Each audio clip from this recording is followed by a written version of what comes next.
Nagsimula ito sa isang paglalakbay ng bapor sa pagitan ng Maynila at Laguna. Kabilang sa mga pasahero ang mag-aalahas na si Simon, si Isagani at si Basilio. 13 taon na ang nakalipas mula nang mamatay si Elias at si Sisa.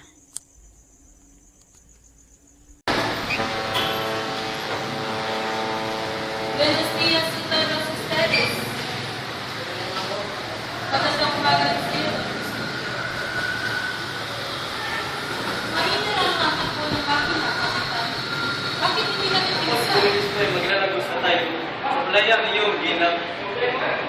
Ang nangyari, wala man isang maayos na lawa sa lupa rin. Sa nagkuhanan, hindi wala. Bakit wala na sinuman? Ano isip ito? Hipay na isang tuwing na kanal. Buhat sa bumanga at ilog. Hanggang sa labasan. Ang paraanin sa Manila. Kalalaong bagay ay magpagkas ng isang bagong ilog sa kapapagita ng paggawa ng kanal at sa lahat ng ating ilog pasig. Ngunit saan kukuha ng inubayan sa mga manggagawa? Saan kukuha ng inubayan sa mga manggagawa? Walang magugugol ng estudyo pagkat mga bilanggo ang nagawa. Ngunit hindi sapat ang mga bilanggo. Kung gayo'y piliting gumawa ang mga mamamayan, bata man o matanda. Alam mo, kaguluhan lang ang idurog ng kaguluhan. Sana noon pa'y nangyari na yan. Akala ko ba'y alam niyo ang masisayan? Ayaw pa rin niyang magpagamo. At ngayon po ay isa na mo pinita sa San Diego upang tingnan ang mga kapambay. Noong mga bata pa kami ni Kapitan Tiago, wala pa ang mga droga na yan. Hindi ko lubos maisip kung saan mula ang mga gamot na yan. Pawalang mo ka lang yan. Ngunit, ang ito ay isang tubo ko lang malala. Kung hindi ka mo, nakapituplas pala. At hindi rin malaman na sa tubo pala sa ganitong ikalunod. Hindi ba pasilyo? Ayun ako sa sinasabi. Pagkakatanda ko, may opyo noon. Tama, meron nga. Ngunit ito hindi ganong napapansin dahil ang balang marami sa pag-aaral. May iba ako. Kumusta nga pala ang itinatag yung Akademya ng Wikang Kastila? Mabuti naman po. Nakahanda po ang mga tuba, mga pangalaman. Malagay ko, di matutuloy yan. Dahil tutol sa Padre Sibir. Lahat din lang po namin. Natapos ito pa kita.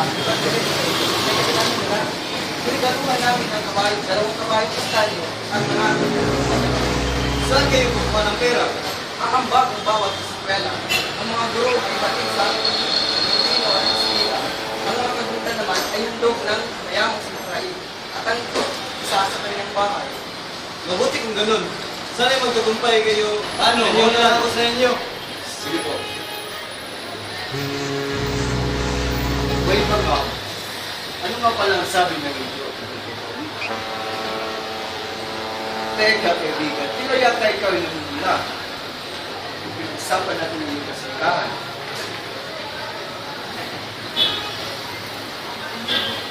Ang umibig na naman sa bagay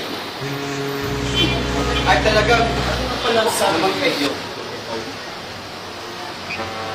Teka, kaibigan. Tila yata ikaw ay namumula. Yung ating usapan ng mga kasintahan. Ang umibig nga naman sa bagay, talaga namang ibig-ibig yung kasintahan. Maganda lang, mayaman pa.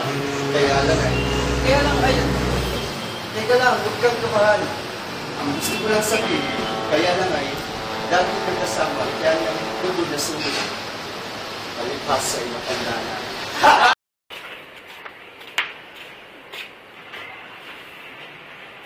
Kuya, sa tingin mo, ako rin kayo makapag-aral ng Maynila tulad mo?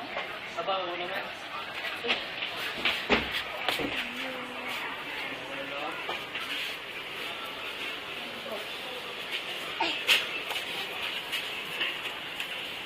Tama, simul eh. Kailan kayo sa mga kapunta ng Maynila at mga kapularan? Kuya, Sa isang taon. Magsaya ka at ikaw ay mag-aaral na sa Maynila katulad ng mga dalaga sa bayan. talaga ama? Salamat po! Alam mo, ma, inisip na niya si Basilio sa para sa to. At ang pangako pakasalan sa kanya. Kuya naman! Ako ba ikaw?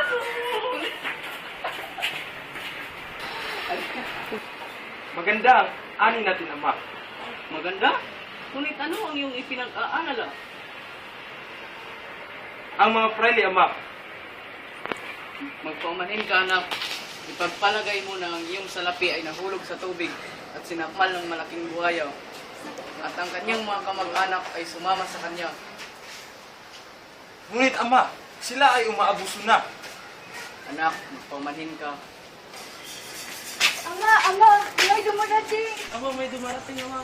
At dumating rin sina Padre Camora kasama si Padre Irene at ang mga Guardia Sibil upang singilin si Kabay Santales na magbayad sa kanyang buwis.